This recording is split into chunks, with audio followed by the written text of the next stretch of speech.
What if I told you someone survived the most infamous shipwreck in history, only to face an even stranger situation a few years later? It sounds unbelievable, but it happened. Stick around as we unravel the incredible story of survival until tragedy struck again. In 1912, the Titanic was on its maiden voyage, a ship known as unsinkable. But as we know, disaster struck, and the ship famously sank after hitting an iceberg. Thousands were lost, but some passengers were fortunate enough to survive.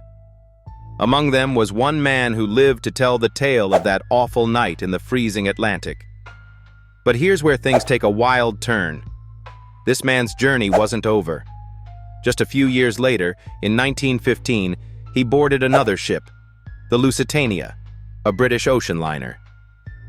Now, this was in the middle of World War I, and tensions on the seas were high.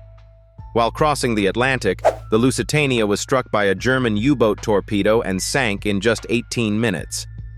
Here's the twist. After surviving the Titanic, this man couldn't escape the Lusitania's demise. Tragically, he didn't survive the second disaster.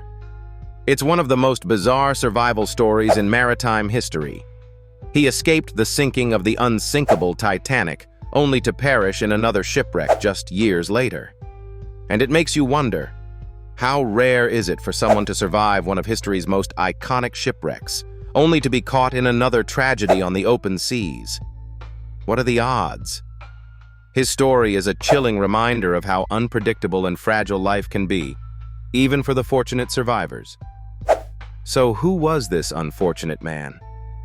His name has been lost in the broader tragedy of history, but his story remains, a man who cheated death once, but not twice.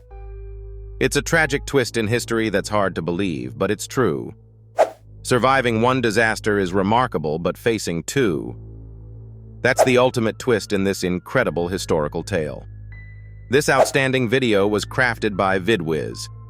Want your own standout videos like this? Click the link in the description to get started today.